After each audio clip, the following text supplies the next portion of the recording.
Kumusta kaibigan? Halina at tayo ay maglakbay na puno ng kaalaman at aral. Mula sa mundo ng siyensya, hanggang sa kasaysayan, ating tatalakayin ang iba't ibang paksa na magpapalawak ng ating kaalaman, at magpapaningas ng ating kuryosidad. Kaya kung handa na kayong matuto, mag-relax at mag-enjoy lamang tayo. Tara, at atin ang simulan. Sama-sama tayong mag-explore, at matuto sa ating bagong talakayan. Ang kalagayang pantao sa Pilipinas, at Timog Silangang Asya. Ang karapatang pantao, ay isang konsepto na tumutukoy, sa mga pangunahing karapatan, at kalayaan na likas sa bawat tao, anuman ang kanilang lahi, kulay, kasarian, wika, relihiyon, opinyon, pinagmulan, kayamanan, o anumang ibang katangian.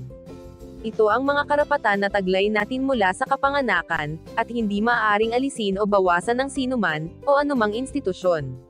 Ang mga ito ang pundasyon, ng isang sibilisadong lipunan, na nagsisilbing gabay sa pagbuo ng isang makatarungan, at mapayapa na mundo. Isipin mo ito, bilang isang listahan ng mga bagay, na dapat mong matamasa, dahil ikaw ay isang tao. Ito ay mga karapatang hindi ipinagkakalob ng gobyerno o sinumang tao, likas na taglay mo na ito, mula sa iyong pagsilang. Ang konsepto ng karapatang pantao, ay nagmula sa paniniwalang ang bawat tao ay mayroong likas na dignidad at halaga. Ang mga karapatang ito, ay hindi ipinagkakalob ng gobyerno, o anumang awtoridad, ito ay likas na taglay natin bilang tao. Ang pagkilala at paggalang sa mga karapatang ito, ay mahalaga para sa pagkamit ng isang lipunan, kung saan ang lahat ay may pantay na pagkakataon at proteksyon. Ang mga ito, ay nagsisilbing proteksyon laban sa pang-aabuso, at diskriminasyon, at nagbibigay daan sa atin na mabuhay ng may dignidad, at mapaunlad ang ating buong potensyal. Sa asensya, ito ang mga garantiya, para sa isang buhay na may kahulugan at halaga. Mga pangunahing katangian, ng karapatang pantao. Universal. Ang mga karapatang pantao, ay nalalapat sa lahat ng tao, saan man sila sa mundo. Walang sino man ang nasa labas ng saklaw, ng mga karapatang ito. Hindi maiiwasan. Ang mga karapatang ito ay likas na taglay natin, at hindi ipinagkakalob ng Estado. Hindi ito maaaring alisin o bawasan. Pantay-pantay. Ang lahat ng tao ay may pantay na karapatan, anuman ang kanilang katayuan sa lipunan. Walang sino man ang dapat na madiskrimina o maapi. Hindi mapaghihiwalay. Ang lahat ng karapatang pantao ay magkakaugnay. Ang paglabag sa isa, ay nakakaapekto sa iba. Interdependent. Ang pagsasakatuparan ng isang karapatan, ay nakasalalay sa pagsasakatuparan ng iba pang karapatan. Bakit mahalaga ang karapatang pantao, sa isang maayos na lipunan? Kapag iginagalang ang karapatang pantao, nagkakaroon ng kaayusan at kapayapaan. Kapag alam ng mga tao, na protektado ang kanilang mga karapatan, mas malamang na magkakaroon ng kapayapaan, at kaayusan sa lipunan. Nababawasan ang posibilidad ng hidwaan at karahasan.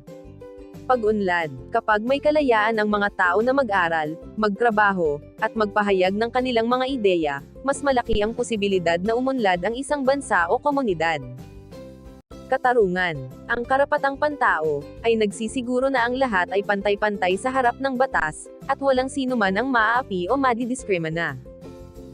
Paggalang sa dignidad. Ang pagkilala at paggalang sa karapatang pantao, ay nagpapakita ng paggalang sa dignidad ng bawat tao. Ipinapakita nito, na ang bawat tao ay may halaga at karapat-dapat. Ang karapatang pantao, ay hindi lamang isang hanay ng mga prinsipyo, kundi isang obligasyon. Ang bawat isa sa atin, ay may tungkulin na igalang, protektahan, at isakatuparan ang mga karapatang ito, para sa ating sarili at para sa iba. Ang pagtataguyod ng karapatang pantao, ay isang patuloy na paglalakbay, at ang pakikipagtulungan ng lahat, ay kinakailangan upang makamit ang isang mundo, kung saan ang mga karapatan ng bawat tao, ay iginagalang at pinoprotektahan. Ang kalagayang pantao sa Pilipinas. Ang Pilipinas, bilang isang demokratikong bansa, ay nagsusumikap na itaguyod ang karapatang pantao, ng lahat ng mamamayan nito. Ngunit ang katotohanan sa lupa, ay isang komplikadong larawan, na pinaghahalo ng mga tagumpay at malalaking hamon. Ang mga pangunahing karapatang pantao. Ang Pilipinas, ay sumasang-ayon sa Universal Declaration of Human Rights, at iba pang internasyonal na kasunduan sa karapatang pantao. Ito ay nangangahulugan na ang mga Pilipino ay may karapatan sa karapatang sibil at politikal, kalayaan sa pagpapahayag, pagtitipon, at pagsamba, proteksyon laban sa arbitraryong pag-aresto at detention, patas na paglilitis, at karapatan sa pribadong buhay. Karapatang ekonomikal, sosyal, at kultural. Karapatan sa edukasyon, kalusugan, disenteng trabaho, at sapat na pabahay, pag-akses sa mga serbisyong panlipunan, at ang karapatan sa isang malinis at malusog na kapaligiran. Mga hamon sa kalagayang pantao sa Pilipinas. Sa kabila ng mga garantiyang ito, ang Pilipinas ay nakakaharap ng maraming hamon sa pagtataguyod ng karapatang pantao. Karahasan at impunity, ang mga pagpatay, pagdukot, at pag-atake sa mga aktivista, mamamahayag, at mga kritiko ng pamahalaan, ay patuloy na nagaganap. Ang kakulangan ng pananagutan, para sa mga paglabag na ito o impunity, ay nagpapalala sa problema. Ang red tagging, o ang pag-akusa sa mga individual, na may kaugnayan sa mga rebeldeng grupo, ay ginagamit upang takutin, at patahimikin ang mga kritiko. Kahirapan, at kawalan ng pagkakapantay-pantay. Ang malawakang kahirapan, ay naglilimita sa akses ng maraming Pilipino, sa mga pangunahing serbisyong panlipunan, na nagdudulot ng hindi pantay na pagkakataon at pag-unlad. Diskriminasyon. Ang mga marginalized groups, kabilang ang mga katutubo, mga magsasaka, mga manggagawa, mga kababaihan, LGBTQ+ community, at mga taong may kapansanan, ay nakakaranas ng sistematikong diskriminasyon, at paglabag sa kanilang mga karapatan. Pagbabanta sa kalayaan sa pamamahayag. Ang mga pag-atake sa mga mamamahayag, at ang paglilimita sa kalayaan sa pamamahayag, ay nagpapahirap sa pag-uulat sa mga paglabag sa karapatang pantao, at pagsusulong ng pananagutan. Pagkasira ng kapaligiran. Ang pagkasira ng kapaligiran, ay may malaking epekto sa karapatang pantao, lalo na sa komunidad, na umaasa sa natural na yaman, para sa kanilang kabuhayan. Mga pagsisikap sa pagtataguyod ng karapatang pantao. Sa kabila ng mga hamon, may mga pagsisikap na ginagawa, upang itaguyod ang karapatang pantao sa Pilipinas. Mga organisasyon ng sibil. Ang mga organisasyon ng sibil, ay may aktibong papel sa pagsusulong ng karapatang pantao, pag-uulat sa mga paglabag, at pagbibigay ng tulong sa mga biktima. Komisyon sa Karapatang Pantao, sa Pilipinas. Ang komisyon ay isang independenteng komisyon, na nag-iimbestiga sa mga paglabag sa karapatang pantao, at nagsusulong ng paggalang sa mga ito. Internasyonal na komunidad. Ang internasyonal na komunidad, ay naglalaro ng mahalagang papel, sa pagbibigay ng suporta at presyon sa pamahalaan ng Pilipinas, upang matugunan ang mga isyu sa karapatang pantao. Ang kalagayang pantao sa Pilipinas, ay isang patuloy na pag-unlad. Ang paggamit ng tunay na paggalang sa karapatang pantao, ay nangangailangan ng patuloy na pagsusumikap ng pamahalaan, mga organisasyon ng sibil, at ng mamamayan. Ang pagpapabuti ng pagpapatupad ng batas, ang paglaban sa kahirapan at diskriminasyon, at ang pagsusulong ng pananagutan, ay mahalaga para sa pagkamit ng isang mas makatarungan at pantay na lipunan. Ang kalagayan ng karapatang pantao, sa Timog Silangang Asya. Ang Timog Silangang Asya, ay isang rehiyon na may magkakaibang kultura, kasaysayan, at sistema ng pamahalaan, na nagpapakita ng isang komplikadong larawan, pagdating sa kalagayan ng karapatang pantao. Dahil dito, magkakaiba rin ang kalagayan ng karapatang pantao, sa bawat bansa. May mga bansa, na may malakas na proteksyon sa karapatang pantao, samantalang mayroon ding mga bansa, na may talamak na paglabag dito. Habang may bansa, na nagpapakita ng pag-unlad sa pagrespeto, at proteksyon ng mga karapatang ito, marami pa rin ang mga hamon ang kinakaharap ng rehiyon. Ang sitwasyon ay hindi pare-pareho, at ang karanasan ng bawat bansa ay natatangi. Mga pangunahing hamon, na nararanasan sa karapatang pantao, sa Timog Silangang Asya. Sa pangkalahatan, ang kalagayan ng karapatang pantao sa Timog Silangang Asya, ay isang halo-halong larawan. May mga pag-unlad na naganap sa ilang mga bansa, ngunit mayroon pa ring mga malalaking hamon, na kinakaharap ng rehiyon. Kabilang sa mga ito ang paglabag sa kalayaan sa pagpapahayag. Maraming mamamahayag at aktivista, ang nahaharap sa pananakot, pag-aresto, at maging pagpatay, dahil sa kanilang pagpuna sa pamahalaan. Paglabag sa karapatan sa pagtitipon, at pagsasama-sama. Ang mga protesta at pagtitipon ay madalas na pinipigilan ng mga awtoridad. Paglabag sa karapatan sa hustisya.